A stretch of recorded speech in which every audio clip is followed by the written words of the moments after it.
Hello and a very warm welcome to today's very special web seminar all about the BrandZ Top 100 Most Valuable Global Brands for 2018. My name's David Roth from WPP and it's my pleasure to host today's web broadcast. It's packed with insights and observations. Let's see what we're going to cover.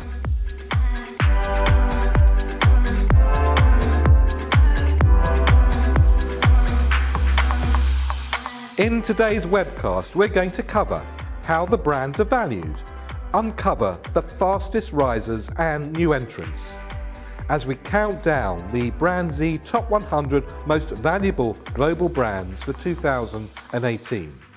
Exclusive interviews with Eric Salama, Chairman and CEO of Kantar, Lindsay Patterson, Chief Transformation Officer of WPP, Karen Blackett, OBE, WPP Country Manager for the UK.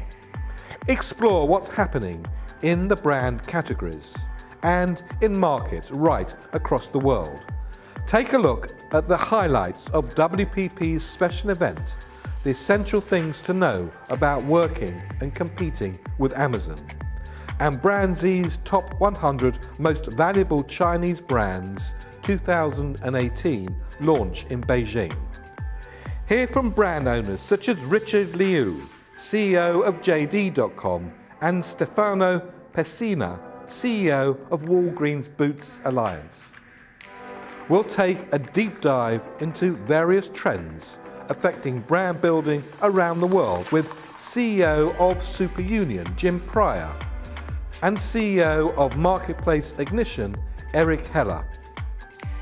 You'll find out how you can get more information, download the entire report, get access to mobile apps and data charts, and we'll also bid a fond farewell to a person who's very special to the entire BrandZ project, plus a lot more. So sit down, turn up the volume, and watch live the WPP BrandZ Top 100 Most Valuable Global Brands 2018 launch webcast. Hello and a very warm welcome to this webinar from me, David Roth, and all of WPP. The WPP BrandZ Top 100 Most Valuable Global Brands 2018 set a record this year, increasing 21%, the highest year-on-year percentage increase in a decade, and the greatest addition of brand value ever, $748 billion US. This surge rippled across every category without exception. This stellar achievement followed 12 years of steady growth, despite buffeting by the global economic crisis and by ongoing, ever-increasing disruption from e-commerce, radically changing shopping habits, and new technologies, including artificial intelligence and fintech. Although this year's stronger global economy influenced the value increase, it was only one factor. A rising tide floats all ships, but a growing economy does not float all brands, at least not equally. Strong brands do better, usually much better. The best evidence is the stock market.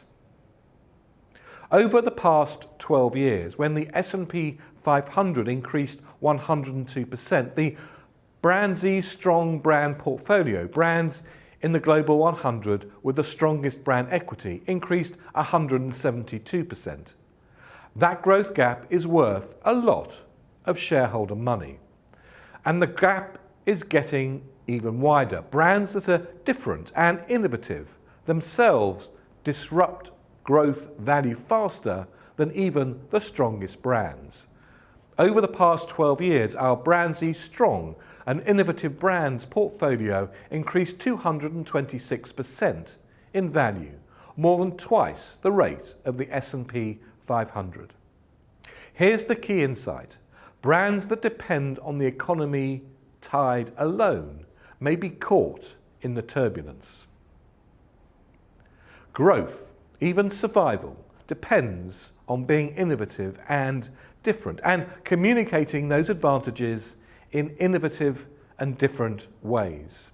The BrandZ Top 100 Most Valuable Brands is created to help you and all brand builders understand how to grow and sustain value in today's disruptive marketplace. Our analysis finds that brands grow value by anticipating and fulfilling the needs and wants of consumers in relevant ways that are innovative, create an emotional connection, and distinguish the brand from its competition. This is why, in a year of record-breaking value growth, it's important to acknowledge that it's not just the economy. It's brand and brand building that makes the difference. As the market becomes even more complex, brands will only become even more important. And that's what we'll be discussing and debating in this special web session from many different angles and with a wide variety of experts. So, let's get going.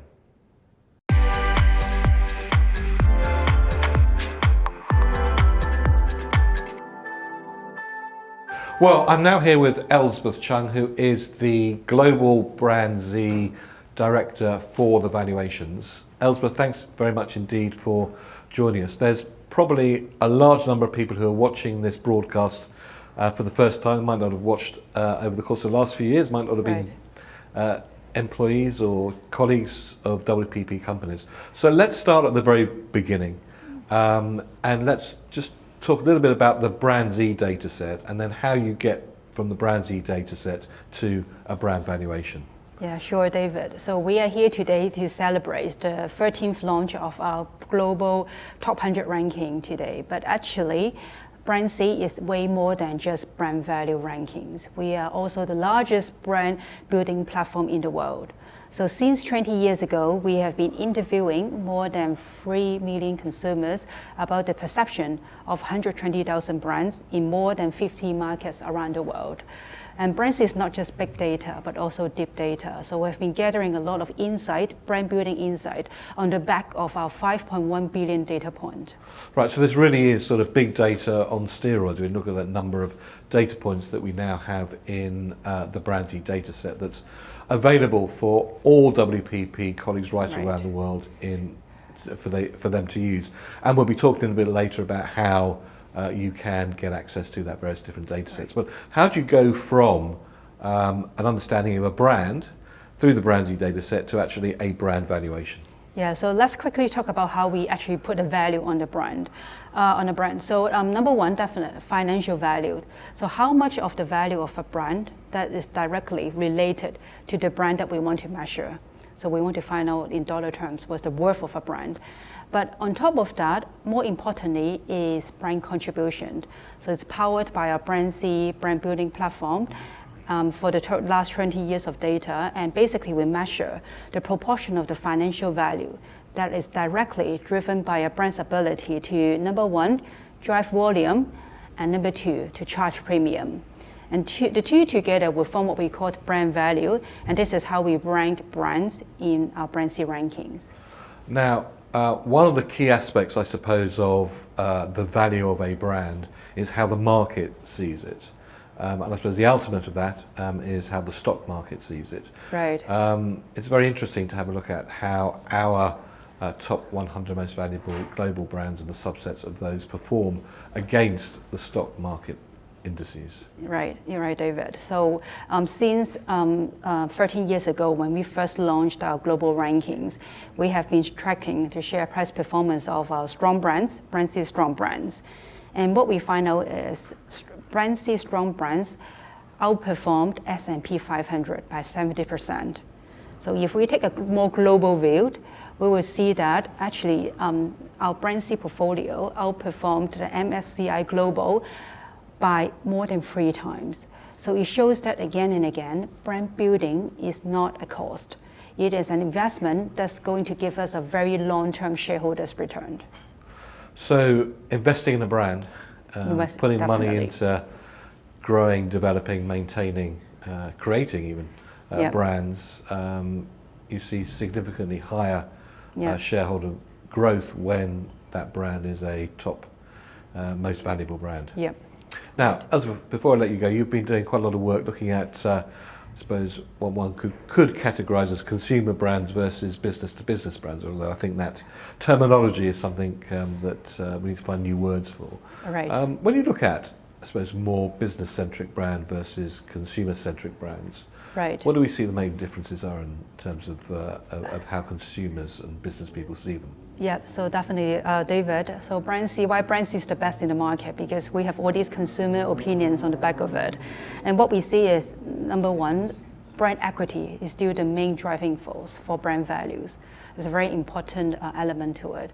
But if we take a closer look at what happens to the performance of B2B brands versus B2C brands, actually the B2B brands are performing quite well. Actually, they are on a lot of our key BrandZ measures, they are above average. But if we put them just right next to the B2C brands, what we find is actually B2B brands still has a lot to learn from this B2C counterpart. And if we take a look at the 5 pillars of how we assess brand health in BrandZ, it is the area of communications that the B2B brands have to focus on and invest in the future.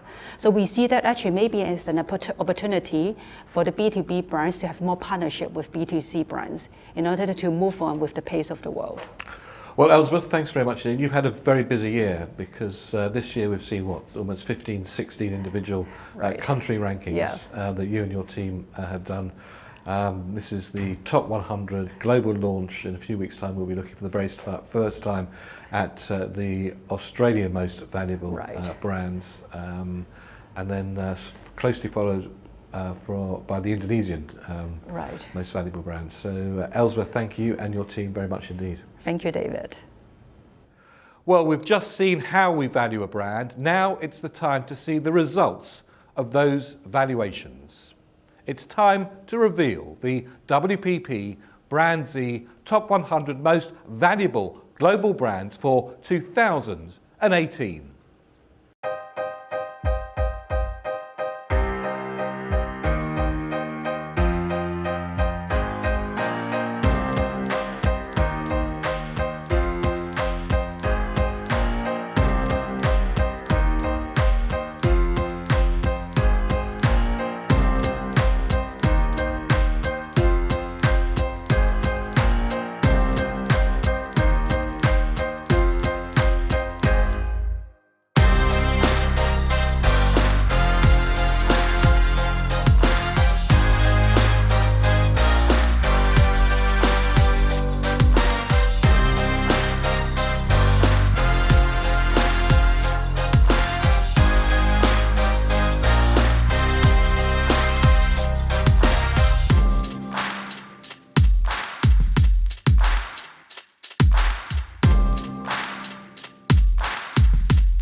Well, earlier on, a few weeks ago, I managed to catch up with the Chairman and Chief Executive of Kantar, Eric Salama.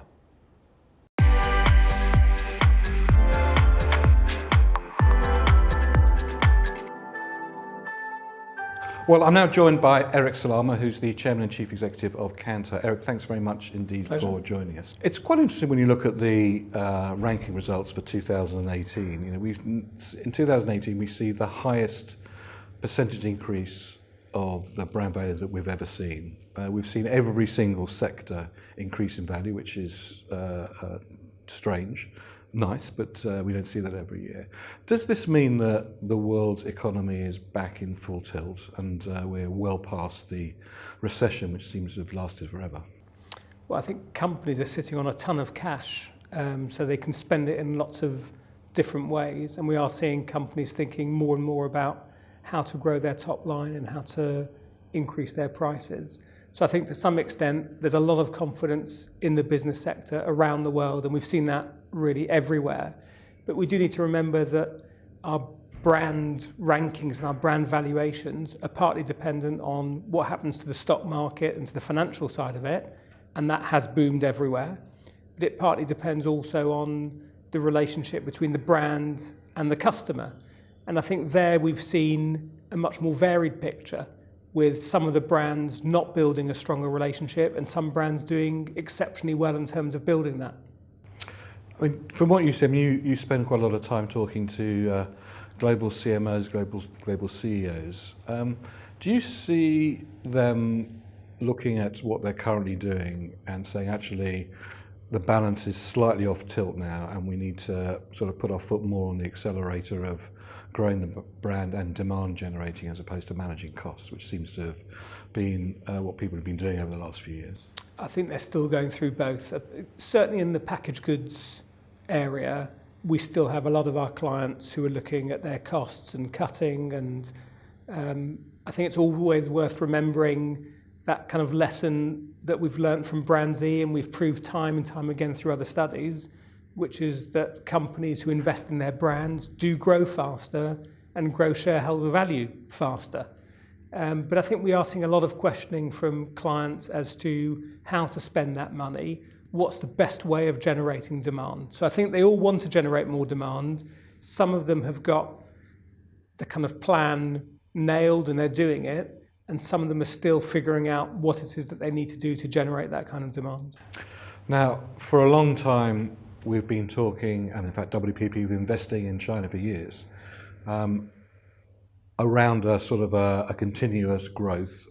There were a lot of skeptics about 2 to 3 years ago saying that China was sort of just about to fall off the edge of a cliff and a lot of doom and despondency. We certainly haven't seen that. China hasn't seen that. And actually we've seen this year, when we first started doing the rankings, there was one Chinese brand, there are 14 Chinese brands. JD.com is the fastest growing brand in the rankings this year. What's going on in China? Is this a market that really is just about to accelerate again?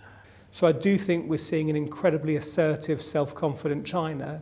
And the thing that people who haven't been to China when they go can't believe is that China is not an emerging market. It's not a developing market. It's the most sophisticated e-commerce market in the world, bar none. So the idea that this is this kind of big country catching up with the US or Europe, it's just that may have been the case ages ago. It's certainly not the case now.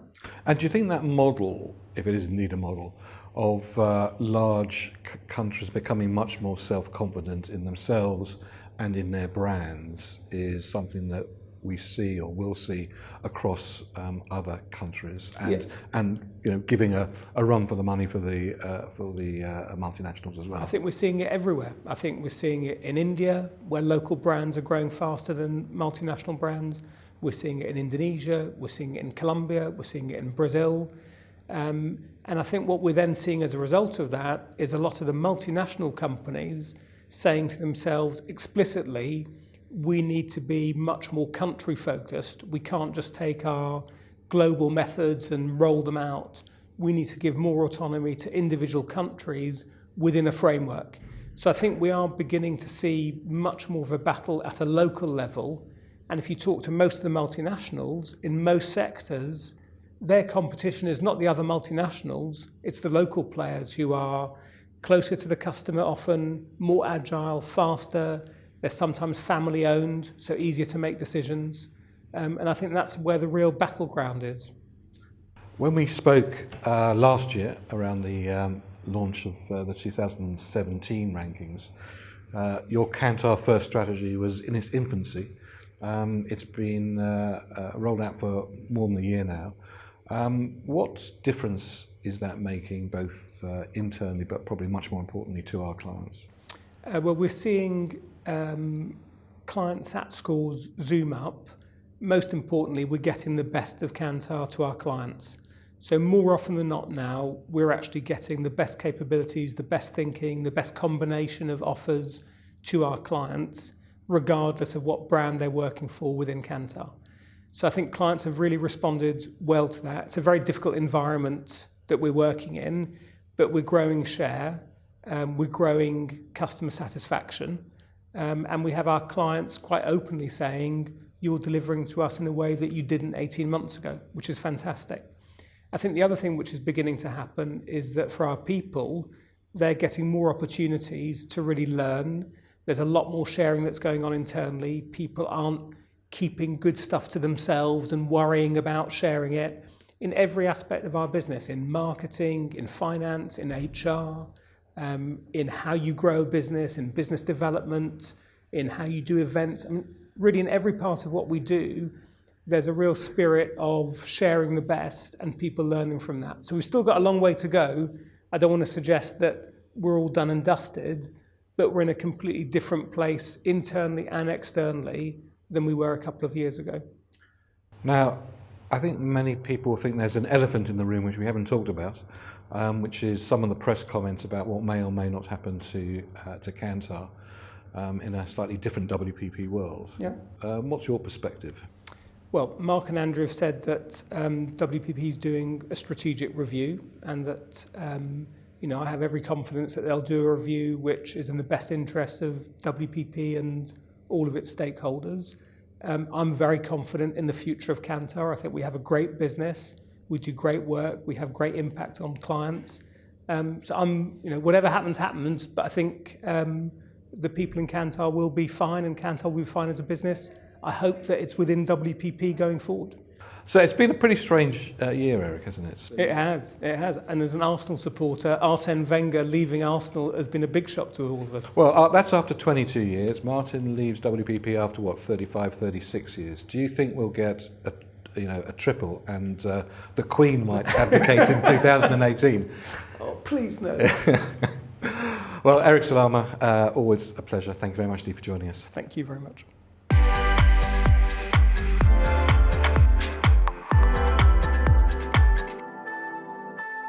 Well, as I said earlier when I was speaking to Elspeth, it's been a phenomenally busy year for the BrandZ valuation teams and all of us here at BrandZ, because we've introduced 6 new country rankings to the BrandZ family and 4 new ones that will be appearing over the course of the next few months. All those reports that are crammed with insights and thought leadership pieces and great observations that you can use are available for you to download free of charge from the BrandZ website, www.brandz.com. Let's take a look at which countries we've covered and the ones we're about to.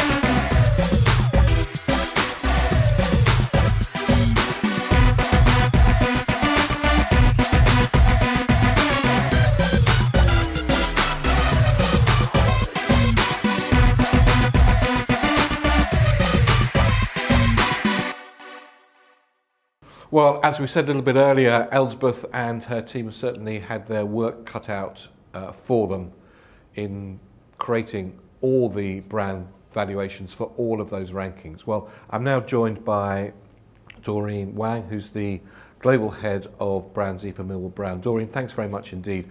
We've seen the BrandZ Top 100 Most Valuable Global Brands, the new top 100. Let's delve a little bit deeper underneath the surface of that, just to really understand what some of the driving factors are for the growth in the brand values we see in 2018, and then we'll talk a little about some specifics. So overall, looking at the value growth that we've seen this year versus last year, what does the picture look like?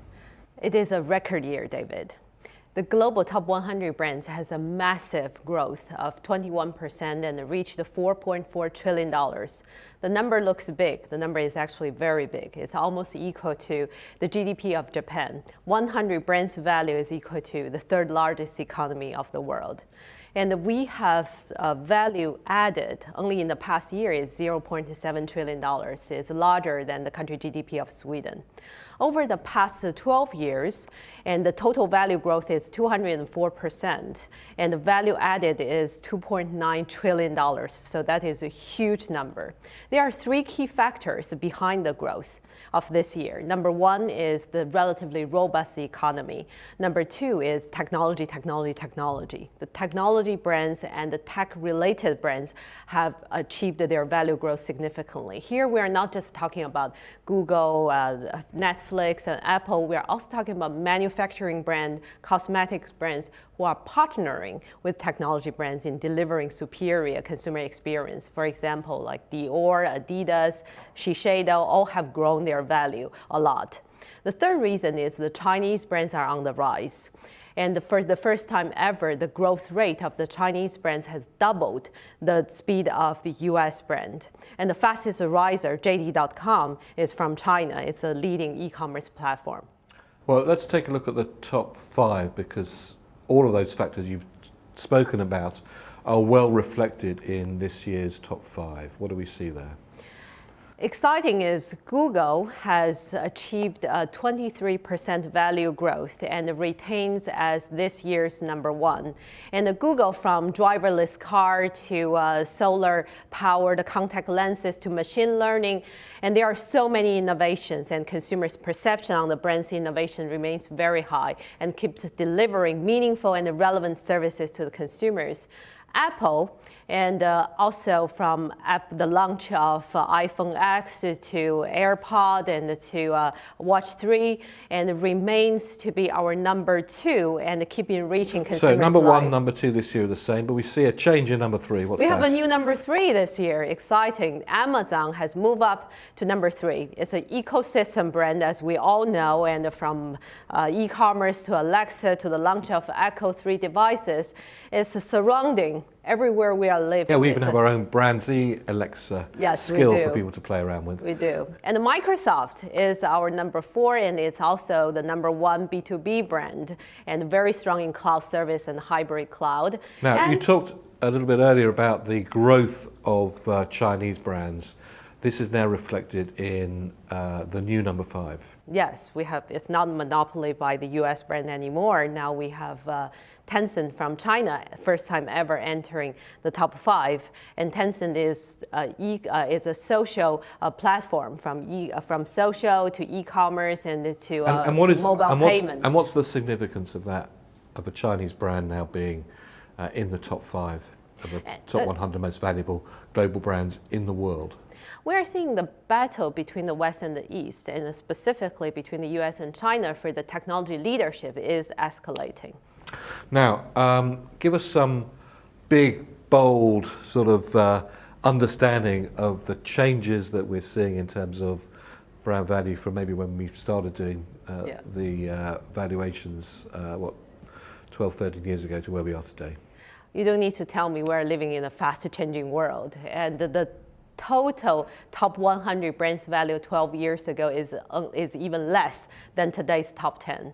And also, all our top 10 this year have passed the 100 billion threshold. All of them are over $100 billion. That is actually quite extraordinary in terms of the value now, the dollar value of some of these massive, great big brands. Yeah, for sure. And every year we talk about the top 10 are all from United States. Not anymore. Now 2 of the top 10 are from China. We talked about Tencent. The other one is Alibaba and e-commerce giant within and beyond China. Okay, let's look at, last year we coined this phrase, which was very much picked up by the Financial Times in their coverage and a lot of other papers, about the fearsome 5, the dominant technology brands. We've done some work looking at those 5 versus a new terminology we talked about, which is the Chinese trailblazers. What do we see when you compare those two You call them fearsome 5 or friendly 5, whatever, and their growth rate. I call them the fearsome 5. Yeah, over the past 7 years, it's a massive 194%. So they almost triple their brand value. But in the meantime, the Chinese trailblazers, here we are talking about Tencent, Alibaba, Huawei, JD.com, and Baidu, their value growth is 12 times. So it's a phenomenal. And again, to our earlier point, is this competition between the West and East on technology leadership will continue. Well, it's interesting to see how that's going to play out, because I suppose, in terms of the value, the fearsome 5 are significantly greater, but the rate of growth, our Chinese trailblazers are growing. And not just in China, rate. like Huawei is beyond China. Over 100 countries have their footprint. It's the third largest smartphone brand already. Okay, when we started this study in 2006, time flies. The top 10 really are unbelievably different to the top 10 in 2018. Staggeringly different. What do you make of that? Let's travel back the time machine to 12 years ago. So you drove your Toyota and park at City, get some cash, and drove to Walmart and buy a pack of Marlboro and some Coke. Those are still very strong brands nowadays, but they are not in the top 10 anymore. And because right now you are making orders with your iPhone and talk to Siri and others through Alexa, and the product is delivered in your front door in a few hours or next day, consumers' purchase journey have completely changed. And that gives the digital brands, the artificial intelligence brands, a huge opportunity to create the next generation of brands. Well, Dorian, let's now take a closer look at those new entrants.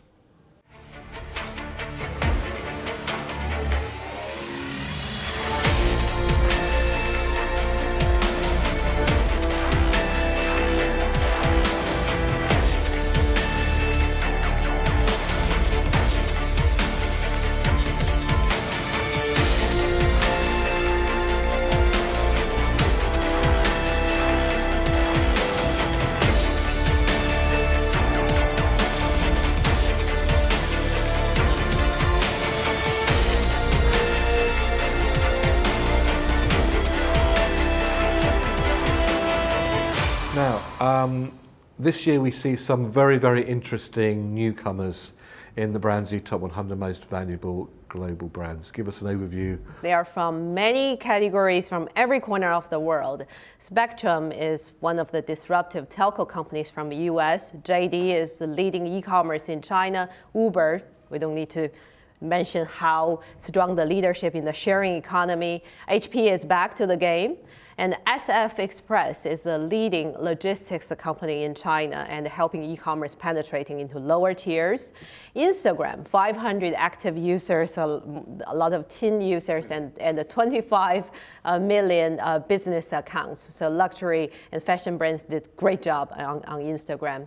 And I think that's a very important point to make overall in the newcomers list, is it does cover lots of different sectors, and it does cover lots of different countries now. So any brand has the capacity and the ability to be a big, valuable brand in our top 100? We see all of them. And speaking of every corner, and we have one brand from Indonesia this year entered our top 100. It is BCA, the leading bank from Indonesia, very dedicated to serving everyone in Indonesia, giving them a lot of financial support. And also Adidas, last year's fastest riser, is achieved another big growth from 3D shoe printing to to ocean waste being utilized to produce 1 million shoes and innovate for a strong social purpose. Well, I said right at the very beginning that we would unveil which Indonesian brand is now in the top 100, and you've done it. Thanks very much indeed.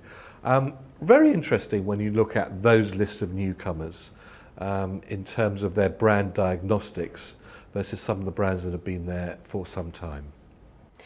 Is it more difficult to enter our global top 100? The answer is yes, because these new brands, they have a stronger brand power and stronger endorsement and loved by the consumers. Also, they are able to have a higher brand premium and a stronger potential for the future growth.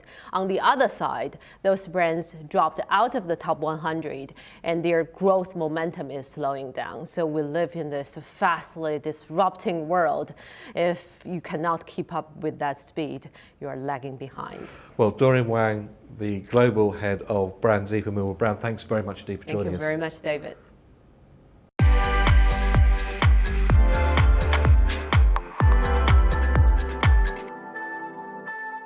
Well, I'm now joined by Martin Guerrera, who is the Research Director for Millward Brown and BrandZ. Martin, thanks very much indeed. No problem. It hardly seems a year since we were last here talking about the 2017 results. So here we are, 2018. One of the things that we've seen is the fact that every single category this year has increased in value. How strange is that? Well, it's very strange. I mean, we've been doing the valuations for 12 years now, and it's the first year ever that all 14 categories in their own right have increased in value. So yes, it's been a great year for the top 100 in its entirety, 21% growth. But yeah, very special year from a category perspective too. And when you delve into those categories, what do we see? I mean, the headline categories really are retail and technology. So the retail growth, the biggest growing category this year, and that's really driven by the march of the e-commerce brands. So brands like Alibaba and JD.com from China have had stellar years. Both have almost doubled their brand value in 12 months, which is quite incredible. Technology, again, in absolute dollar terms, is by far the biggest growing category, driven by the likes of Amazon that have had a fantastic year as well. So retail and tech are the two big stories. And what's in between those? In between those, I mean, insurance has had a fantastic time of it as well. I mean, clearly we live in a time of uncertainty. Insurance brands have reaped some of the rewards of that.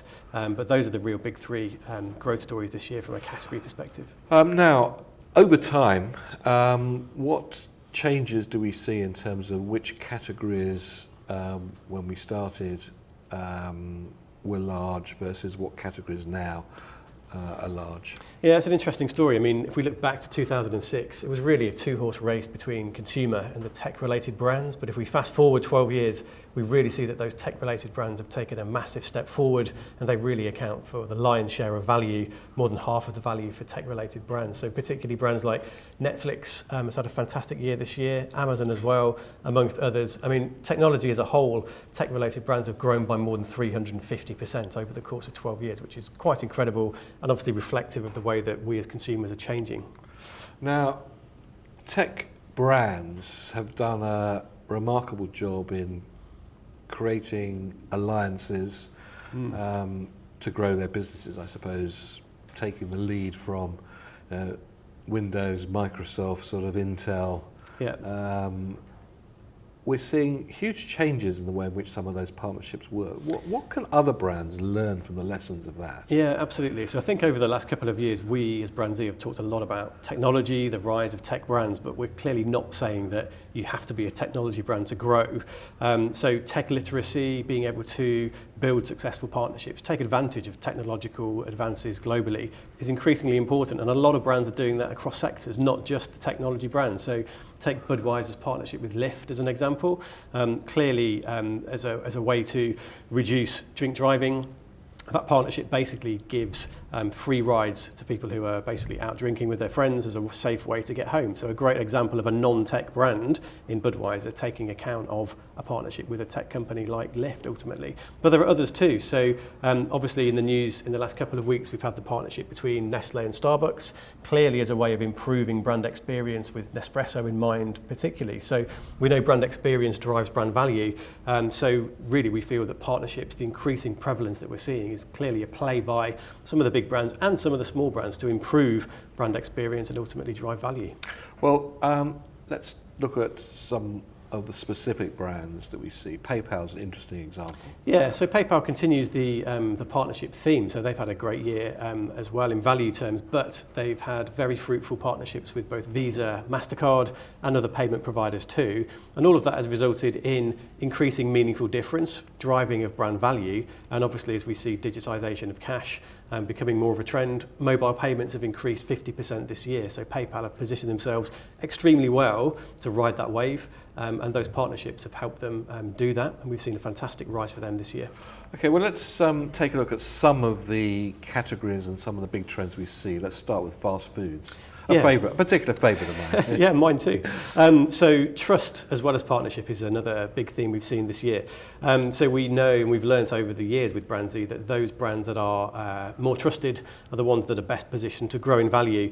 Fast food is really an embodiment of that at a category level. So we've seen that not only do the fast food brands that are the most trusted share or have the biggest share of value within fast food, they actually grow at the fastest rate as well. So they've grown 26% over the last 12 months, those that are more trusted versus those that are least trusted. Okay, moving from the sublime to the ridiculous to oil and gas. Yeah, completely different category, but again, we see the importance of trust for any category.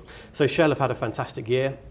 They've increased their brand value by 10%. Their profitability has actually increased by 50% over the course of 12 months. And Shell are the only oil and gas brand at a global level of the global conglomerates that have actually increased their trust performance over time. That clearly links to their brand value. They've really embraced trends like decarbonisation, but they're also revisiting the way that they approach retail. So some partnerships to talk about there too.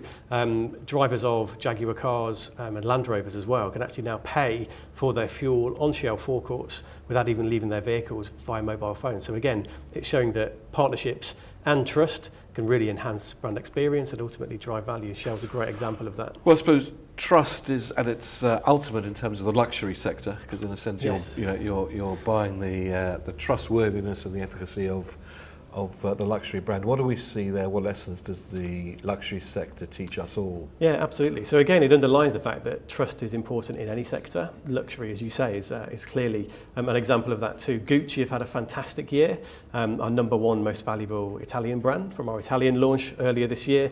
They've got a new creative director. They've really gone after the millennial market. And in fact, 50% of Gucci's global revenues, they say, are now generated by the millennial consumer. So by fostering that relationship with a new audience, an audience that will be very valuable to them, they've really built those trust credentials with that group.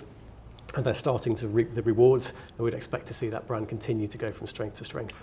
Well, Martin Guerrera, thank you very much indeed. I can't let you go without asking you a question. We've seen in your deck a whole series of little symbols that look like periodic table symbols. Okay.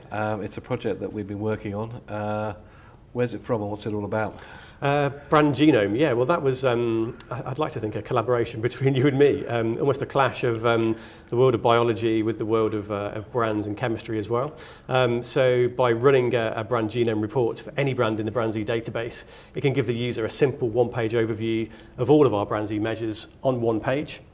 Accompanied by another page as well to explain what all those measures actually mean in practice, and some tutorial videos as well. So a fantastic way of starting a pitch, learning a lot more about a brand that you knew nothing about just half an hour ago. So we'd definitely encourage people to use that. And that's available to every single one of our WPP colleagues right across the globe, and we'll be giving you the URLs of how you can get access to that a little later on. But for the moment, Martin Guerrera, Head of Research for BrandZ, and Millward Brown, thank you very much indeed for joining us. Thank you, David. Well, a few weeks ago, we were on the road. We went to Madrid for the 2018 World Retail Congress, where senior retailers from around the planet gathered to discuss some of the key issues that were affecting retailing today and in the future. We also launched there the BrandZ Top 75 Most Valuable Global Retail Brands for 2018. At the Congress, we spoke with many of the world's global retail leaders. And those individual interviews are available for you to watch on the BrandZ YouTube channel. Here is just a flavour of a couple.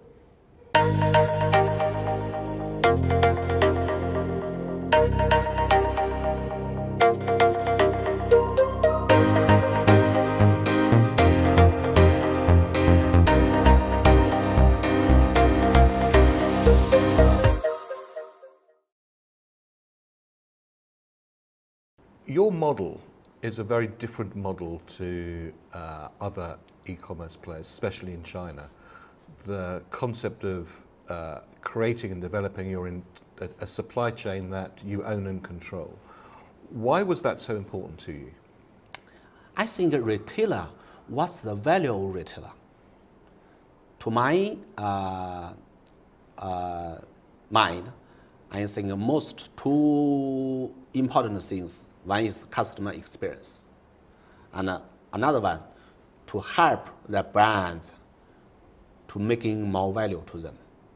So supply chain is both on the matter of customer experience and also on the matter of our suppliers, our brand owners. So my vision is want to try to build a most efficient and the lowest cost of the whole supply chain to serve both our partners and our customers. And in doing that, do you believe that that the customer experience will be significantly better with you controlling the supply chain rather than outsourcing it to other people? Yes, definitely. I think in the past 12 years' time has approved that. Now, you're an amazing adopter of new technologies. You were delivering packages by drones long before Amazon even thought about it. What extent do you think technology is going to be driving retailing in the next few years? For my next 12 years, only one, inside my company, only one thing is most important is technology. We are trying to use both visual technology and physical technology to build a whole system which can connect the whole world by the goods and service. And today, on the traditional business way, our supply chain efficiency is very good. But if you go forward or keep developing it, we must use the technology. It's the only path for us to achieve that.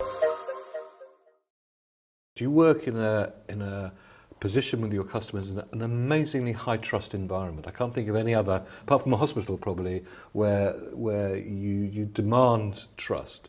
How important is the brand in making the customer feel that this is a business that they do have trust in?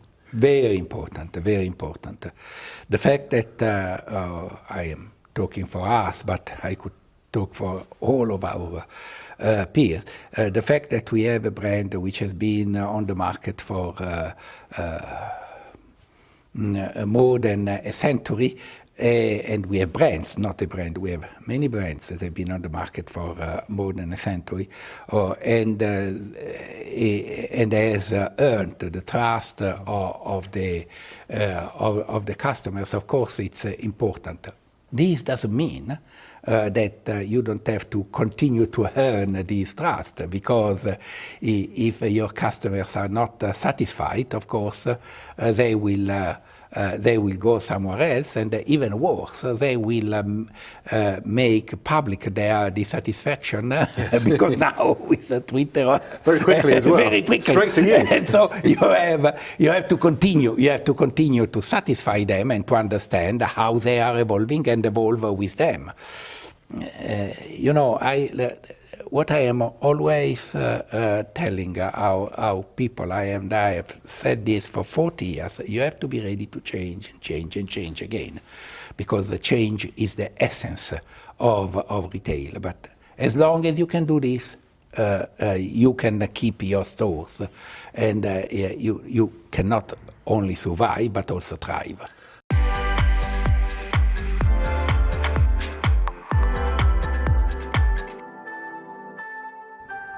Well, not only is today the launch of the top 100 global brands, it also is the launch of a new BrandZ product available to everybody across the WPP group. Today launches Celebrity Z, a way that you can look at how a celebrity resonates with any particular brand that you have. It's done in partnership with Spotted and will very much help you understand which celebrity and which brand are best suited to go with each other. At the end of the program, I'll be giving you a URL where you can download a lot of the things we've talked about, as well as an example of what a Celebrity Z report would look like. Enjoy.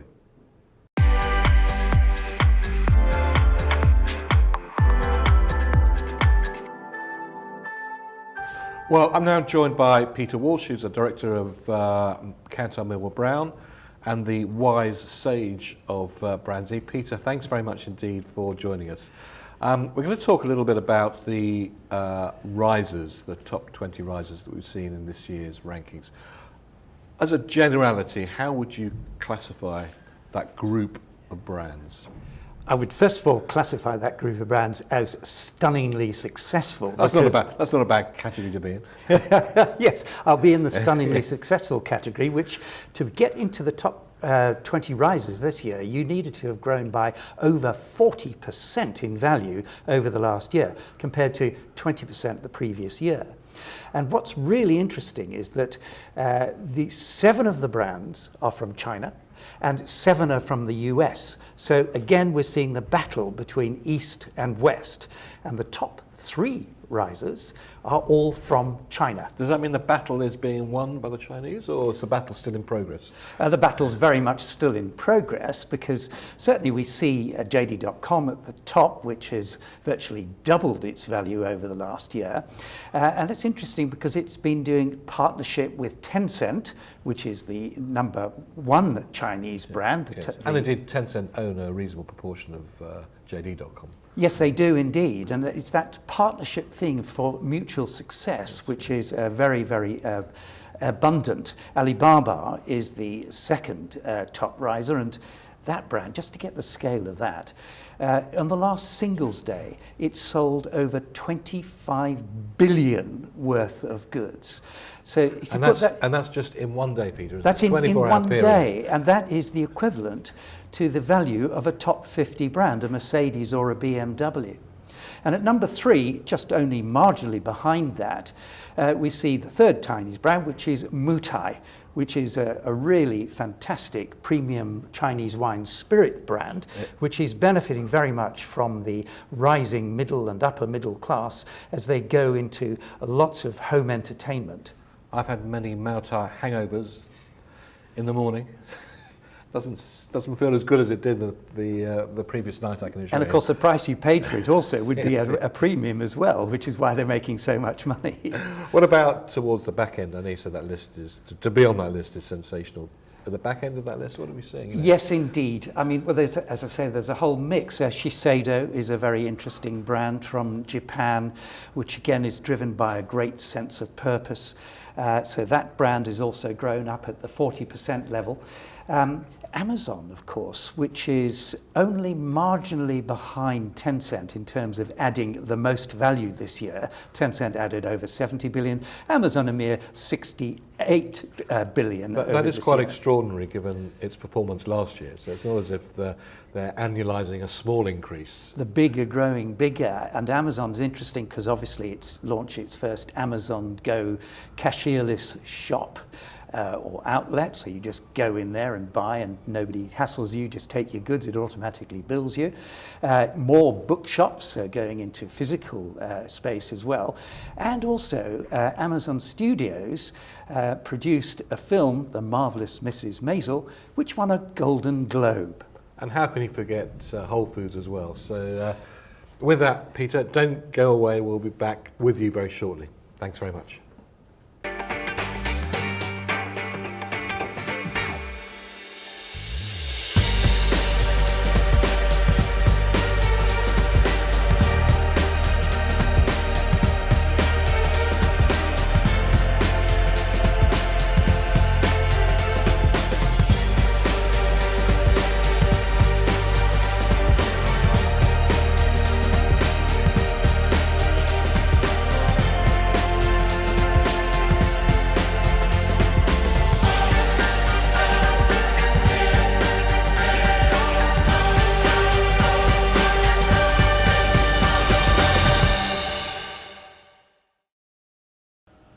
Well, I managed to catch up with globe-trotting Lindsay Patterson, WPP's Chief Transformation Officer, when she was in New York just a few weeks ago.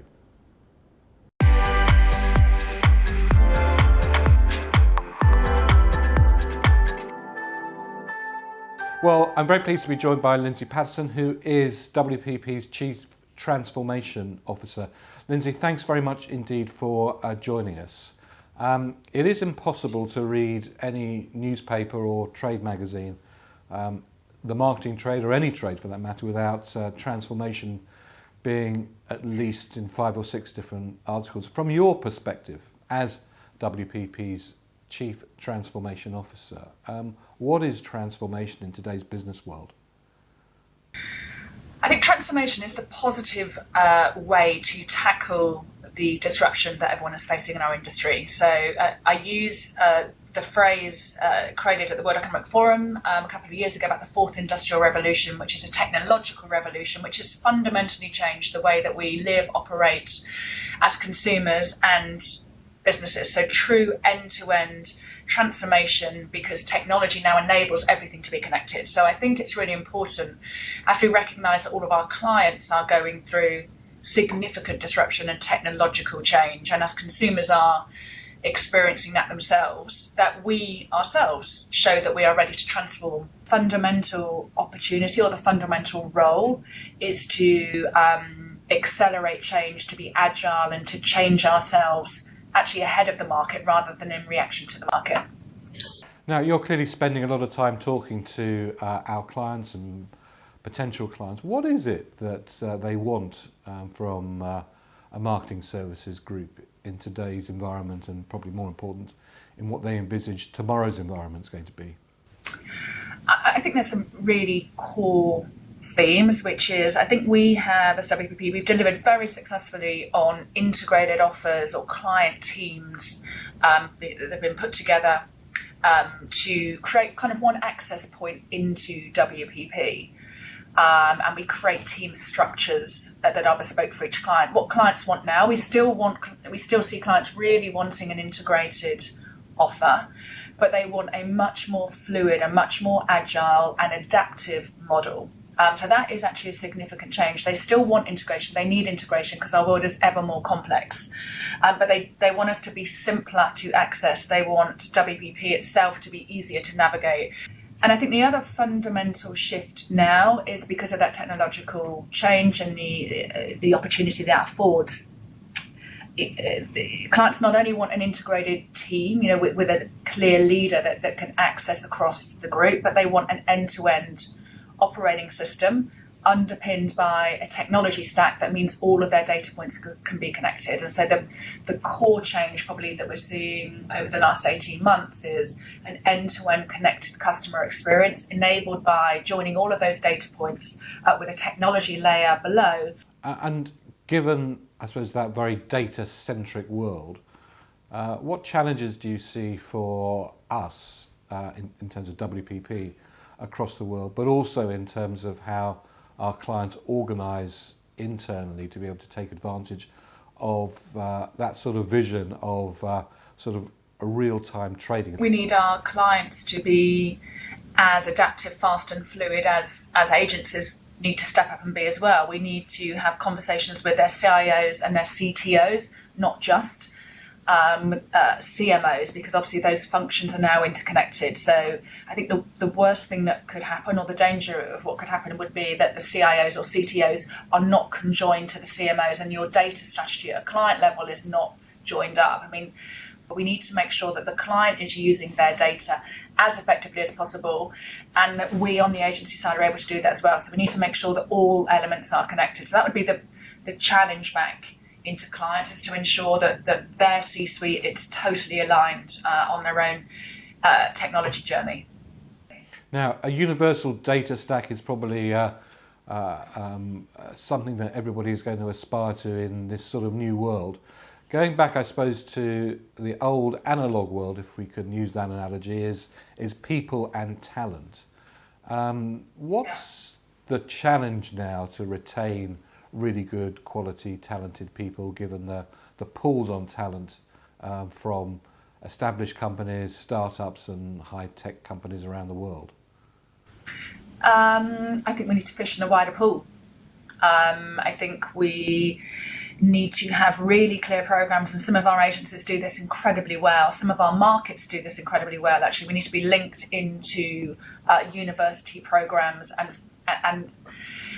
and talking about the variety, the depth and the opportunity that a bright graduate can get by working in a business like WPP, with access across all of those services, to be able to learn all those capabilities and show them that there's a career path that is open and exciting. I think we do need to consider how we move talent around the group. That's something I feel quite strongly about, that we need more T-shaped, we need deep specialist expertise in some core areas, but we also need people that are T-shaped, people that can truly understand the breadth of a client's challenge. And I think, we talk about a world where, an algorithm-driven world or a machine learning-driven world, and I think that is close upon us. But the combination of how man and machine work together.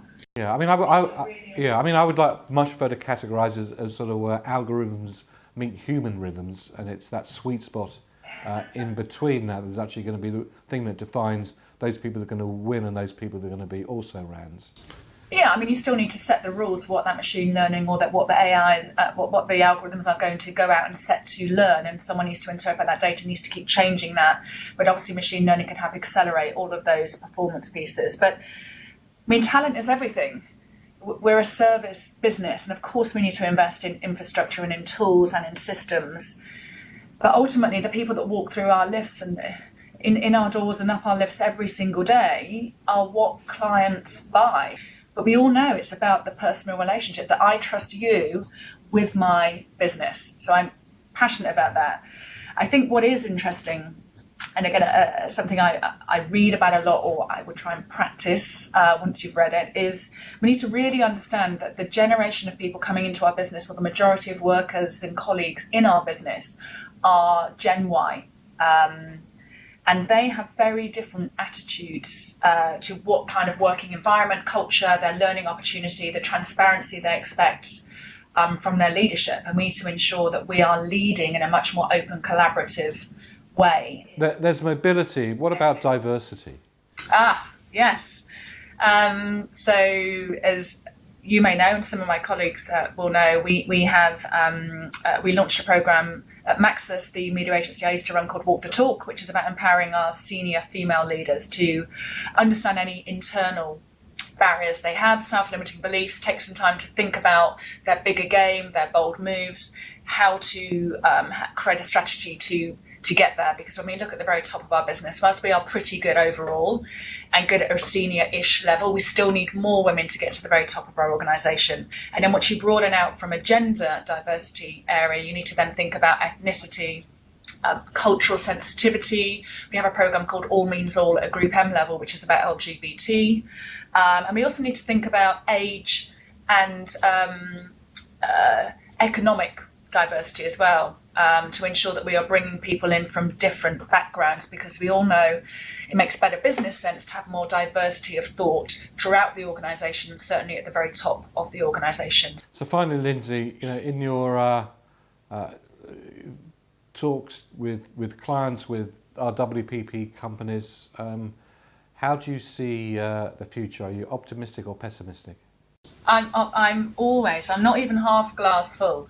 I'm glass and a half Excellent. full. If you're a Brit, that's a Cadbury's line. I think you have to be completely optimistic about the opportunities afforded to us in the fourth industrial revolution. And what energizes me is when I've been in New York for 2 weeks with some of my colleagues. We have so many fantastically talented, optimistic, clever, smart people with different backgrounds that all want to work together, collaborate, and just do great work for our clients that delivers growth. That's what gets people out of bed in the morning. And I find it I'm hugely optimistic about the future.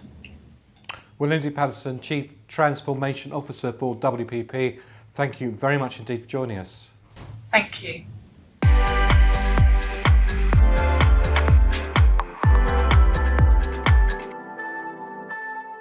Well, I said don't go anywhere, and he'd be back, and you're back. Thank you very much indeed, Peter. Let's take a few moments to talk about some of the data and analysis that we get on a regional basis across the world.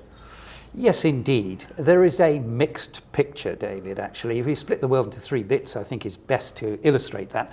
First of all, China, which is a real powerhouse in terms of growth. The brands have grown 47% in the last year alone, which is double the growth of those in the US. So those 2 areas are growing very fast indeed. And the rest of the world, Asia, excluding China, and Europe, including the UK, have got much steadier growth, much more modest growth. Well, let's take a look in particular at continental Europe. I suppose that's our definition of Europe without the UK. Yes, the continental Europe, of course, have got some of the most long-standing brands. So they're brands that we know and love for many a long time. And the value of them, of course, hasn't increased that much. It's still growing, but compared to our benchmark of the top 100, it's less than half of that. But if you're looking at the top 10, what we see is that the number 1 brand is a B2B brand, business-to-business brand, SAP, which again is benefiting from partnership with many other brands, either technology brands or other brands there, which is again a theme for success that we've seen coming out in this year's rankings. You see telecoms making a big splash, the infrastructure brands in Europe, particularly with Deutsche Telekom and Movistar.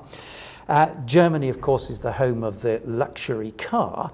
And what's really interesting this year is that Mercedes has gone just ahead of BMW for the first time, driven largely by terrific, even greater success in China. And of course, then you get France and Italy, which are the home of fashion and luxury.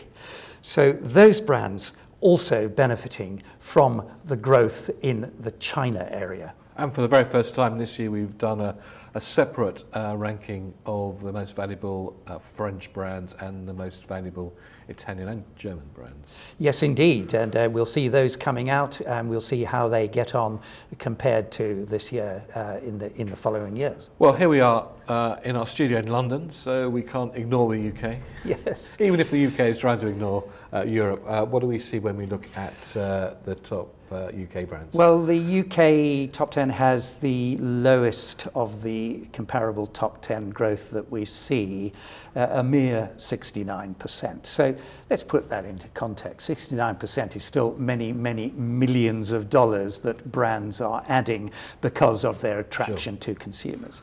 But it's fair to say that the UK brands have had much steadier growth. And if you look at the top 10, you can see there 4 of them are in the top 100. And again, they're very much to do with infrastructure type brands, telecom providers. You've got Vodafone at the top, HSBC, Shell and BT. So they are strong, powerful brands. But why have these brands not grown so much? Well, I think you have to look at really the categories that they're in. So if you could just show us the categories, there we are. The categories that the UK brands are in all happen to be relatively low growth categories. So you can see that on the chart on the left going towards the right.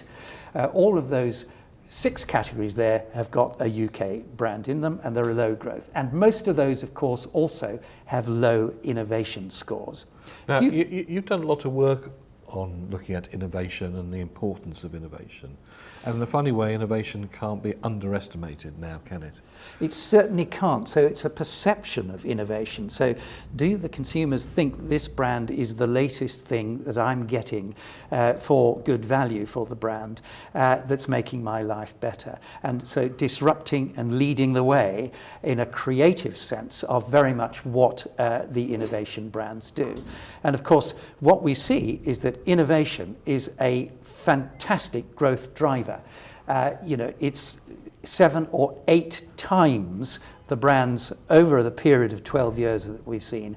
Those that are rated as being highly innovative have grown significantly more. So you cannot ignore the area of innovation. And that's what some of these brands need to do, whether it's partnering with other brands, whether it's refreshing what they stand for. But certainly they have to be in touch with the modern consumer, both in their behavior and their experience. Now, if you want to know more about innovation, how innovative consumers view individual brands, the best place to go and look at that is Innovation Z on the BrandZ platform. So, Peter, thanks very much indeed. Always very insightful and a pleasure. Thanks. Thank you. Well, BrandZ's tentacles runs deep, and this time it runs to Pittsburgh, where we caught up with Nathan Martin, the CEO of Deep Local.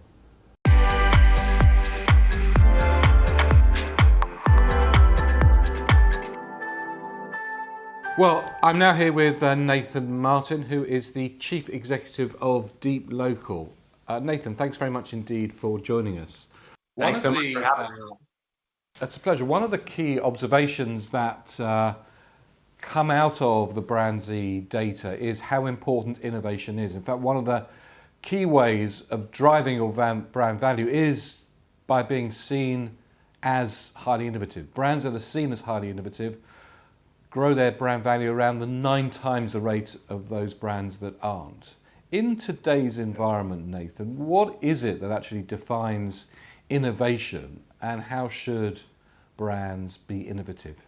I want to start by saying innovation is not necessarily technology. You think about what innovation is, it's about kind of the questioning of conventional wisdom and being able to do something different tomorrow than you did yesterday. It's that change and that rapid change. And why that I think is really interesting right now is for most brands, why that matters is because that constant change is what's appealing to younger audiences. Feel as though a brand is listening, is adaptive, is relevant, is aware, and honestly is authentically communicate with them. Now, you work for some of the largest brands that are in the BrandZ top 100 most valuable global brands. In fact, our number 1 brand is a brand that you work with. Tell us a little bit about what you do for Google. Sure. Google's one of our largest clients. We've worked with them for, we're about 12 years old. I think we've worked for Google for about 8 years. We're unique. I think at the simplest level, you can call us a creative technology partner for Google. But I think what we do is we understand technology. So let's say some of the core technology of Google that's publicly known right now, things like Google Assistant that power Google Home and voice search and conversational UI. That's a really important part of what Google is doing right now, and it powers a lot of the products you might interface with. So we deeply understand not just what it is to a consumer, but also how it technically functions, what makes it different. Google just announced a number of things at their Google I/O developer conference. Yeah, and a lot of it, what you can see, is based in machine learning. Machine learning is something that you can get the one-liner pretty quickly, but diving deep into understanding what you can do with machine learning is pretty complicated. So I think we, having a large engineering force here, we understand machine learning.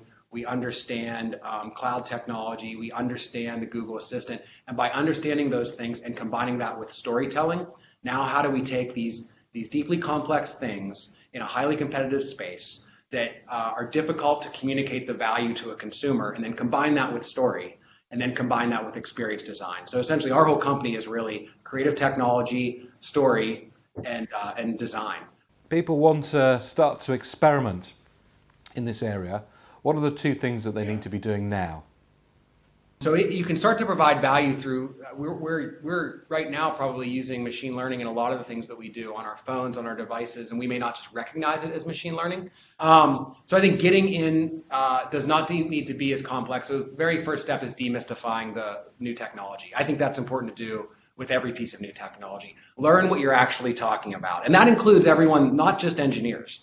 So I think, any creative strategists, researchers, we need to ask questions about the technology that exists, like machine learning, and that can be provided to us by experts. Now, Nathan, you're not in any way, shape or form a classic agency. Tell us a little bit about, first of all, your structure, and then what that structure has enabled you to deliver for your clients. What we do is our company is made up of about half engineers and half people that come from maybe design, strategy, or what you maybe see in a typical agency. The engineers come from really deep engineering backgrounds. So we have aerospace engineers, roboticists, mechanical designers, electrical engineers. So everything from designing our own circuit boards, building our own robots and machines, all with our own kind of fabrication facility, which is a really like a prototyping lab, basically. Everything from woodworking to machine shop to paint finishing and mold making, we do in-house. So in the typical world, you might consider us agency and production company in one.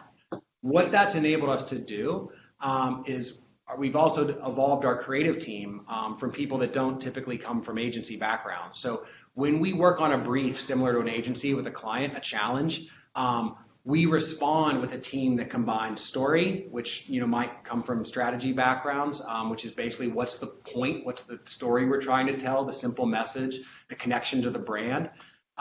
Combine that with experience design, which is on what's that going to look like in the real world, in the physical way, how are people going to engage with this? And then combine that with creative technology, which is how do we understand to use technology in an authentic, honest, and really exemplary way. A lot of our clients are technology clients. So we do this right now with clients that I think have a lot of love from their customers. So Google, Spotify, Lyft, Netflix, Airbnb. I'll give you some quick examples. The challenge was after 10 years or so of being around and initially being the disruptor with our red mailers, now what we put into the world seems the same to our customers. They don't understand the difference. And what we did was we started, and we're not a research firm either, but we started by doing really quick social listening. What are people talking about? And we came back with this insight, and for us, insights are not derived by ethnographers, they're derived by our creative team. And our insight very quickly was that what you did, Netflix, by launching shows all at once into the world was you changed human behavior. You created this binge-watching culture. We saw people putting their phones in Ziploc bags and watching in the shower, or calling in sick to work, or getting upset that they would fall asleep and their show wouldn't pause. Those all became really ripe insights that we could use to create a campaign that we called the Make It campaign. Okay, so another example would be Zagat. Zagat is a brand that's owned by Google, was owned by Google, Restaurant Review Guide. The brief to us was, similar. We want to be relevant to millennials. So the challenge was that this has been around for a long time before things like Yelp existed. So how do you kind of create a restaurant review guide that millennials get excited about? And we actually did this with no technology at all, which is why I want to use it as an example. We found what we thought was really honest about the brand, and what Zagat did really well is they took restaurant reviews, consumer reviews, a bunch of quotes, and they kind of distilled those down into a single quote that people could get and understand very, very quickly. So it was like a tiny bite-sized quote. So imagine if you're trying to read TripAdvisor reviews and you have to read through them all to figure out which ones apply to you. This one distilled it down to a quote of quotes. And we thought that was like really the core brand value. And then we saw, similar to that, we saw this tiny food movement starting in Japan with videos that were racking up millions of views of people preparing tiny dishes. And we thought we could marry these together to talk about tiny reviews, bite-sized portions. So we partnered with a series of really well-known restaurants in New York, Jacques Torres, Los Tacos, and Emily's Burgers, and we create for no money at all. And we created bite-sized, tiny versions of popular dishes like mini tacos, tiny cookies from Jacques Torres. And we built a pop-up cafe in Astor Place that we served them out of for 3 days. And we developed a launch strategy. We had very much a plan in place of why it was 3 days and how it was choreographed. But it was all designed for Instagram. Even though we didn't force anyone to share, we wanted to create something that people would photograph naturally, and we wanted to use and leverage the social media followings of these restaurant partners and give them something in return as well. So we did all of that, and that hit 1 billion earned media impressions with photos in the New York Times and television media coverage, and all with no technology. I look forward to come to see you soon. Nathan, thank you very much indeed for joining us. Thank you so much. I really appreciate it. Take care.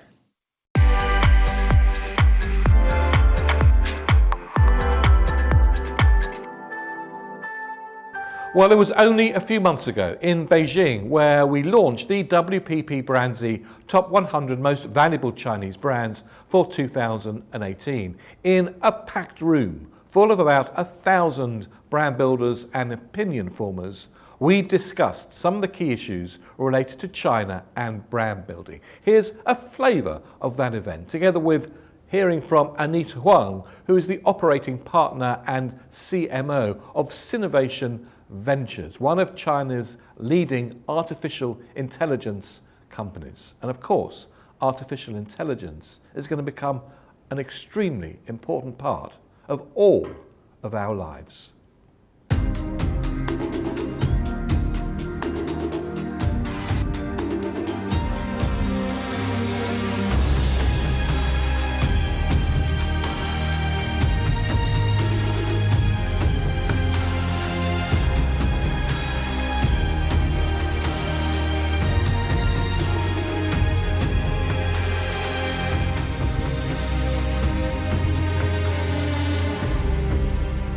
What do you think, which industries, I suppose, are going to be most impacted by AI over the course of the next few years, and why? Sure. Yeah. I think I'll answer that by a framework. That's actually our investment thesis. We call it 4 waves of AI. And the 4 waves would happen not really one after the other. They are happening at the same time, but in terms of the ease of converting or ease of embracing AI. The first way is very, very easy to understand, and it's already happening. We call it Internet AI. So pretty much everything that's happening via or on the Internet can be AI-enabled. So like what I mentioned earlier, search engine, product recommendation. If you open your JD.com or your Taobao.com every day, you will see actually the products that's being shown to everyone is 千人千面. So it's different, it's individualized, and it's targeted toward your search. So I won't bore yourself into that. It's already happening. So if your brand, your business operates on internet, no matter it's solely or partially, there are definitely room to provide a better experience through AI technology. The second layer actually coupled with the first internet AI, we call it business AI, 商用的 AI. So the first internet AI is largely facing the consumer. Just think about business enterprise that's operating on data. I will give some examples from our portfolio just for promotion, no, just for better understanding. One company that we invested is called the Fourth Paradigm. It's now the strongest AI company that's revolutionizing the traditional big banks. So the Fourth Paradigm is actually working on the back end of the banks, the financial institute. They build modules one by one. So for example, one module is for fraud detection. The other module is for credit approval for loans. The other module can be better customer prospecting for finding new customers, or better customer reactivation, customer acquisition, etc. So their most recent funding is, I think it never happened before, but it's invested by 3 national banks of China. So they're on a good position to grow. And there are a number of companies that I can mention. We went to see Didi last week with an MIT professor. Actually, a number of the big corporates that's operating on consumer-facing service, I think customer service or customer care is usually a headache. And right now, 70% of Didi's customer service is automated. And some of them are already empowered by AI, by the company that we invested.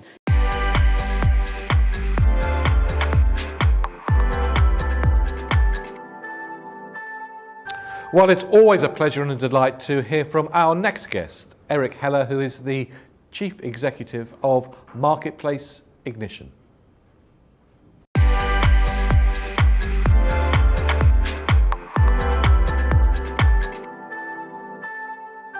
Well, I'm now joined by Eric Heller, who is the founder and the Chief Executive of Marketplace Ignition. Eric, thank you very much indeed for joining us all the way from Atlanta. Thanks for the invitation. Eric, as part of the process we go through to look at the valuations, to really understand what's happening to the brands and in particular categories, we get WPP experts from around all of our WPP companies in a room together looking at sector by sector, all those experts. I think it's true to say this year when we did this, there was one common theme that went through every single one of those discussion groups, and that was Amazon. Irrespective of the sector, a sort of a multitude of feelings, either fear of Amazon or anticipation of Amazon entering into the sector and causing disruption. It seems like Amazon is the bogeyman or woman out at the moment. Do you think all brands and all sectors should be worried about Amazon, or is it blown out of all proportion? You know, Amazon is certainly a disruptor in the majority of the world, the way Alibaba and their related companies are in China and Asia Pacific. And I think the disruption, though, I think in some ways is shaking up traditional paths to market, paths to the consumer, but I'm not sure it's all about the fear, right? And Amazon gives you an opportunity to talk directly to consumers and in real time read the feedback. And, I often say to brands, how often do you get a chance to read everything everyone said as they walked into the store about your product yesterday? So Amazon gives you this sense of real-time feedback and this new opportunity. And we're seeing brand after brand that says, look, we have a healthy fear of this platform, but we're also embracing it. And those brands we're seeing over-index and take share from brands that are approaching this at a more slow and careful pace. In some ways, like Amazon has characteristics of the press, right? If you play your cards right and you communicate well, people will have a good and favorable social impression and social affirmation of the product that you want them to buy. The difference is that you can't really manipulate the press. And I don't want to say you can manipulate Amazon, but you can approach it better in such a way that you will get a better opportunity to improve and influence your reviews, ratings, and perception on the platform.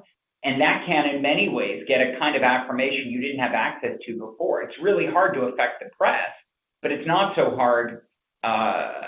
It is so complicated to affect Amazon, but it's complicated in a way that there is a methodology. Now, that doesn't, I don't want to ignore the fact that Amazon is also a path to market where there's a lot of disruption. Now, you spend all of your time helping brands and helping WPP clients get the best out of Amazon. What are your top three recommendations of what people should be doing to engage with Amazon to get the best out of them? So the number one recommendation I'd have is really focus on your supply chain. This is a retailer that works like no other partner. Supply chain is an assortment plan. So assortment planning, supply chain, getting your products live and getting them shipped when you promise that they'll be shipped, and shipping what Amazon asks you for is more important, believe it or not, to the success of your business on Amazon than getting the right promotion. Because if Amazon doesn't think that your product is reliably going to be in stock, they won't offer it at the top of search results, and you will get outplayed by someone with a better operations game. The second part I would say is really understand and have the product people are looking for, and really understand how people are searching for it. We had this great event in partnership with David's team in London, where I gave this.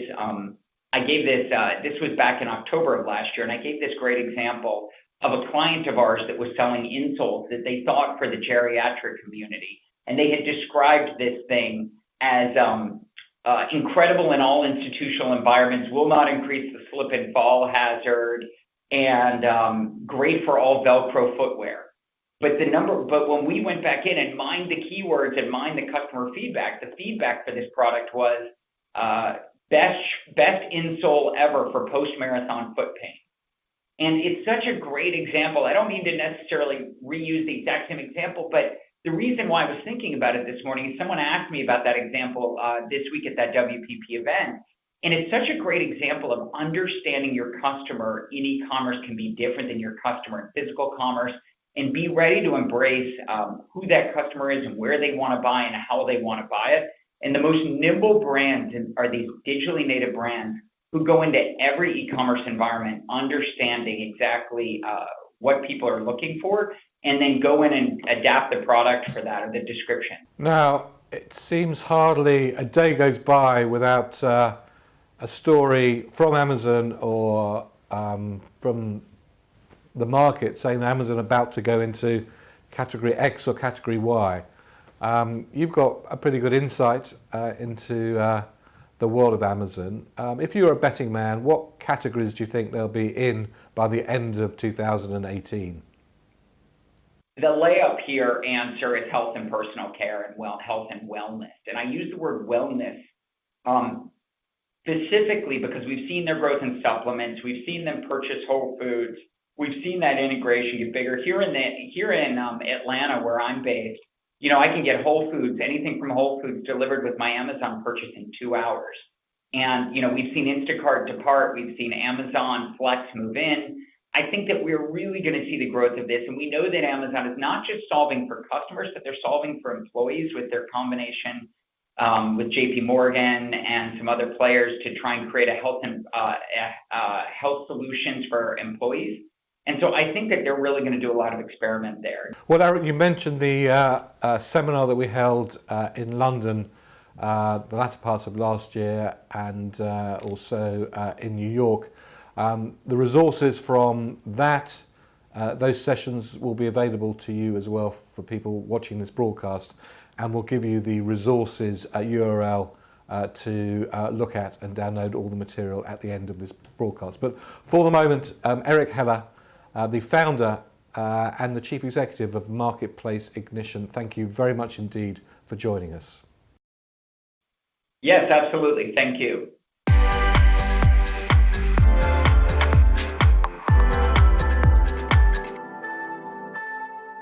In the latter part of last year, we held an event all about Amazon for our clients and colleagues in London and in New York. The base of that was to understand how you can both compete and also collaborate with Amazon, and using the BrandZ data as the basis of understanding Amazon as a brand. Let's take a little flavour of that event.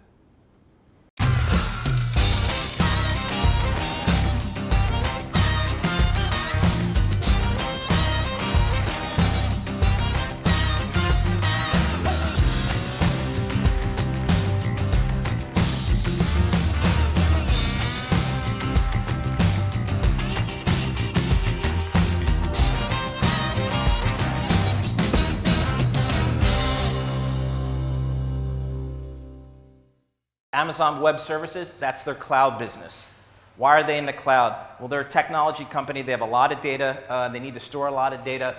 So let's put it all up in the cloud. They are the leader in that business. And I tell any CEO that I meet, whose stock I cover, if you ever want to double the multiple in your stock, just talk about the cloud, because the market loves the cloud. A lot of geographic expansion globally. So we're starting to see the company become much more aggressive globally because the US market for them is a little bit more penetrated. So it's just amazing. And just in terms of, just total users, Amazon.com, when you think about the website, you don't necessarily think about it in the context of users, But it's almost as big as Google and Facebook. Amazon actually ranked third, which given the size of Amazon last year is a massively impressive achievement. So they've added more than 40% of their brand value over the course of the last 12 months alone. So this is a brand that is not only big and growing, its momentum is growing over time. So an incredibly impressive achievement again. So think about this. Amazon cares most about the customer experience. They start with the customer and work backwards. In fact, they do things that many of us think are irrational, things that are margin negative, because it helps the customer experience, and they're basically making a down payment for the future. This is genius because it allows you to scale very effectively. So it allows you to really reach a very large number of people outside of the Amazon environment, but leveraging that Amazon data very effectively. When Amazon ran a 2-year pilot selling Alexa in the States, at the end of that 2 years, looked to sell it everywhere else. And you can only take from that 2-year pilot was deemed to be successful. But what that means is that the behavior has become normalized. The most important thing is just do something. Right? I talk to a lot of brands, a lot of companies which talk a big game, but when it comes down to it, they don't put their money where their mouth is. And you cannot be a fast follower anymore. It's the point where technology is moving so quickly, you have to just do something. Be happy to fail, and just at least you've learned something, you can move on and do something else. And also they're ruthless. And they're ruthless because they focus on one simple thing, and that's everyone in this room and their customers and the shopper. How we shop, where we shop, what we buy and why we buy it. And because of that customer centricity, they are relentlessly winning a greater share of our wallet. They have a culture that celebrates waste. Every retailer I work with, has a culture of obfuscating waste, wishing it away, averaging it, pretending it wasn't there. Amazon celebrates it because they recognize that understanding waste is the only way to prioritize and make things better. You were never really that competitive, so we actually decided to cede some of that to Best Buy. Went up market with our mobile phone cases, so price points north of $15 instead of like the $3 stuff you get on Amazon. And just accept that you're not going to win every single battle and choose the ones that you are going to win.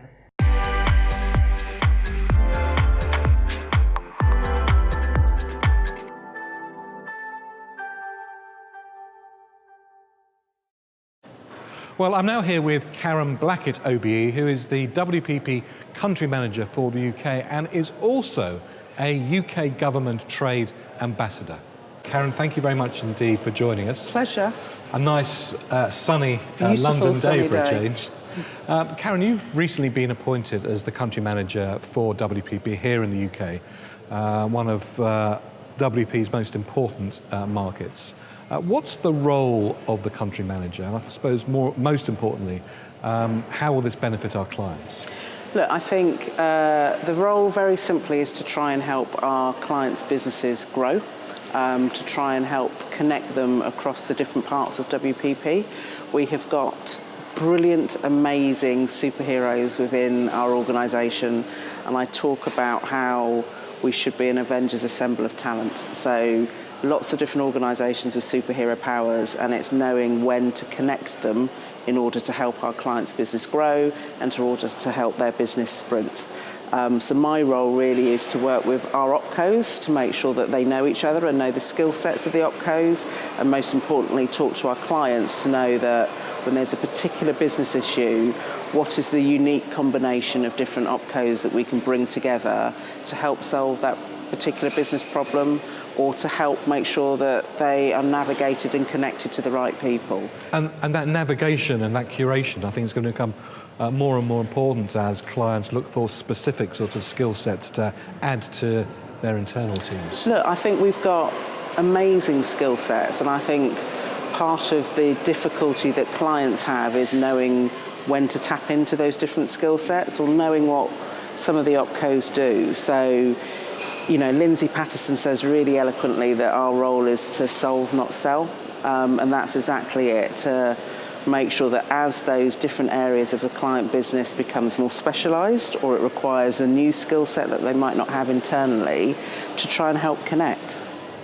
Now, you also spend a fair proportion of probably your free time, if you have any free time, working with the UK government. Yes. And I can't let you get away without asking a couple of questions in relation to where UK British brands are going to be in a sort of a Brexit, post sort of Brexit world. Is that something that is full of opportunity or full of fear, do you think? Look, I think whatever way anybody voted, I think we have to now look at Brexit as an opportunity for brands. And I think we have an opportunity to attract brands to the UK to help kickstart or further grow their business in terms of international brands. So one of the roles which I fulfil for the government is a business ambassador looking after the creative industry sector. And that's to encourage foreign direct investment to the UK.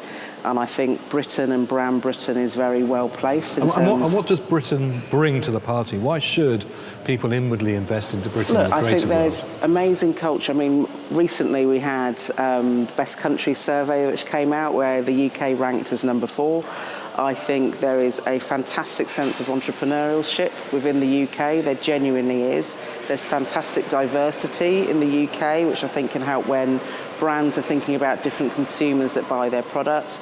And culturally, I think there's amazing culture in the UK as well. And infrastructure's brilliant as well. And we are the gateway to a load of other markets as well. So I think there's many areas that brands and companies should think about investing in the UK. And what about the other ways? It's also a great opportunity, you know, in a environment that isn't, depending on your perspective, constrained by a focus on Europe, to get out there and go to other countries around the world. Whichever way we go, wherever we go with single market, whatever the the different arguments are and debates are having at the moment, I do think we have got a really strong track record of brands in the UK doing well externally and how we export, especially in the creative industry sector. We have a very strong track record, whether that is programs like Doctor Who through to companies like Innocent. We've got a strong track record of export, and I do think we should now venture into new areas that we might not have thought about before. So whatever way you look at it, you know, the next middle-class billion consumers wasn't coming from Western Europe. It were coming from markets such as Africa or markets such as the Middle East, which we should now look at exploring more as brands. Now, finally, you come from a media background. We're here at the MediaCom offices, which Yes. You ran for many years here in the UK. From a media perspective, the next few years, is this going to be exciting or terrifying? Exciting, because anything's media now, and that's the bit that I think is incredibly exciting, and the bit that I do think that brands and clients need our help to navigate, because anything can be media, anything can help form an opinion in a consumer's mind, where you can be on a prioritisation list and off again just as quickly. So it's incredibly exciting. Technological advances in terms of being able to look at mass personalisation is fantastic, but also looking at how we build brands, incredibly exciting in the UK. Well, an exciting few years ahead in terms of Brexit and clearly the media world. Karen Blackett, Country Manager of WPP. Thank you very much, Steve, for joining us. My absolute pleasure.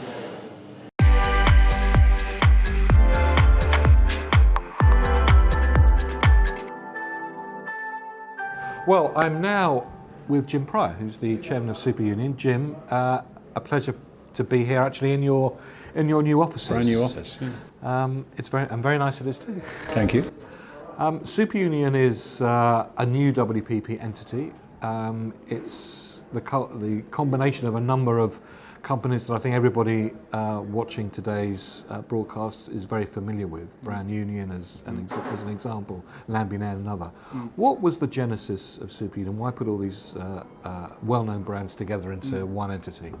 Well, well-known brands individually strong with specialisms in each, but ultimately much more opportunity in combination than apart. So really geared around what we were hearing from our clients about the need to be served more completely with more sets of services, led by really strong people that understand their business and help them plot a path forward. I suppose that's the status quo. What's the future? What's the vision? How do you see all these combination of fantastic skills, great people, great insight, helping clients going forward? Right? Yeah, so I mean, we think there's great opportunity to really develop and offer a brand-led and creatively led offer that solves big business challenges, that advises clients with a neutral perspective on what the nature of a solution might be, but then has the ability to dive down into all sorts of different areas in order to deliver. So, really building partnerships with clients where we can serve them more completely, serve them more fully, link up, of course, across the WPP network with other skills and other capabilities that we have in abundance to influence and drive the success of those client businesses more. Yeah. So how would you frame now the brand experience versus the identity of the brand? Yeah. Well, the brand experience is everything that you encounter whenever you encounter it, which might be in small moments and small points in time, or it might be a really big thing happening a lot of the time. But if you do not manage your brand with a complete and holistic view across everything that you do, and the way that connects and integrates with itself, reinforces every other experience that you provide to people, then you are missing a trick. Then you will be found out by consumers and by the market. Given how many touch points there are now, I mean, customer journeys used to be unbelievably linear, and there was a start and an end to them. Now they're all over the place. They're very eclectic, and there isn't a start and beginning. So how do you manage all of that in terms of being able to get your hands on where the customer touches the brand? What's the most important aspect of that, and where do you focus your time, effort, and resource? Because of course, clients and organisations don't necessarily even control all of the brand experiences that people have in them now, right? So the most important thing is the to notion have of a brand manager these days. Well, the notion, yes, which becomes more and more conceptual in some ways. But I think what it does is it reinforces the importance of having an idea.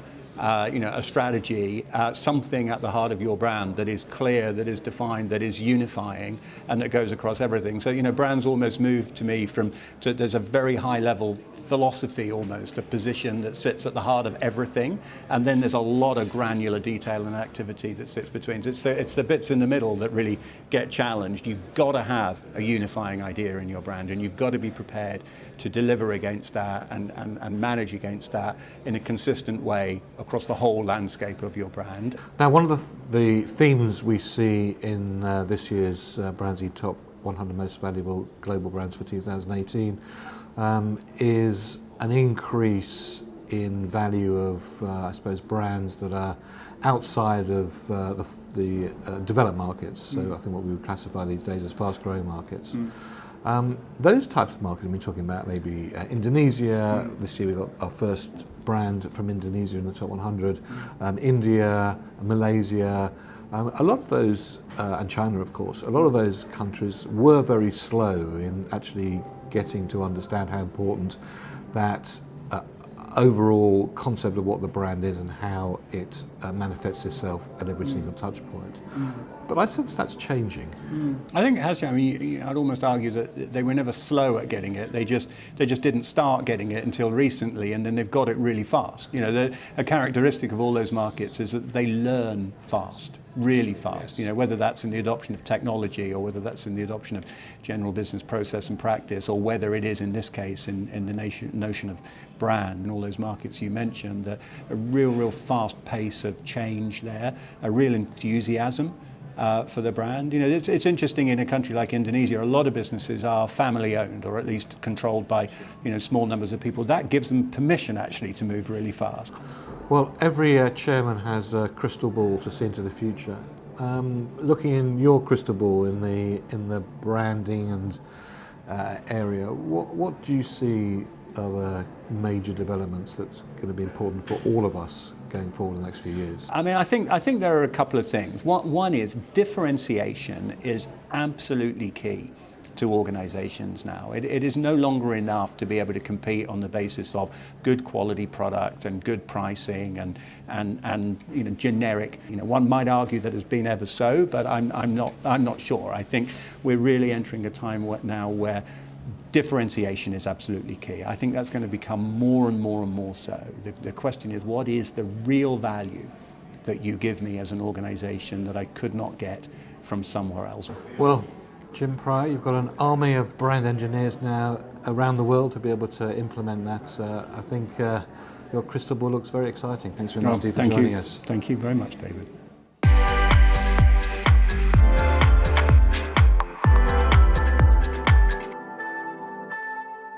Well, we're nearly at the very end of today's special BrandZ Top 100 Most Valuable Global Brands for 2018 web seminar. It's been a pleasure to have you here. Don't go away, because after this we'll be telling you how you can download and get all the information that we've talked about during the course of today's web seminar.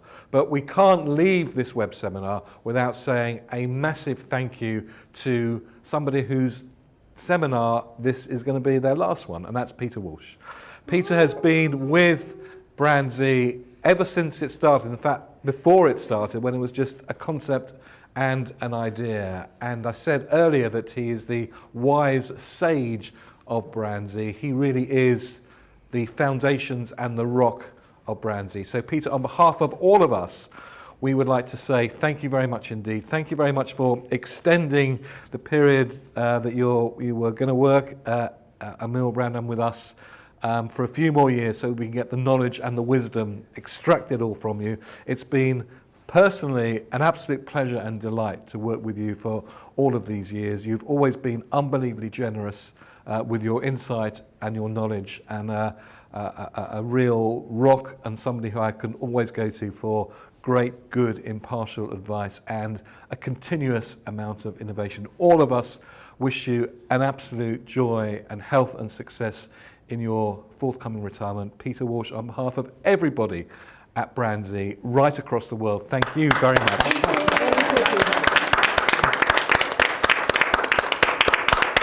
I just wish you'd said something nice about it. It's been fantastic. Thank you.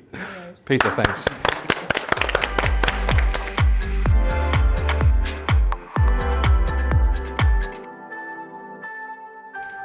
Well, that's it. This is the end of today's WPP web seminar for the BrandZ Top 100 Most Valuable Global Brands for 2018. All it leaves us to do is to find a great opportunity to give this to a well-deserved award winner for Google, being the #1 brand in the 2018 study. This new award, which also has on the back of it an essay by Jeremy Bullmore on what makes a brand a brand. Well, as I said earlier, all the information that we've shared with you today will be available for you to download from the WPP BrandZ website, which the address is somewhere over here. You'll also be receiving today an email that will have the URLs where you can download some of this material and also some additional material. I'd just like to say a very big thanks to everybody who's helped put this production together. Studio Stream, Igor Torkachev from our team here in London, and everybody from the team from Kantar Millward Brown and BrandZ. But for me, David Roth, here in London, thank you very much indeed for watching, and have a great rest of the day.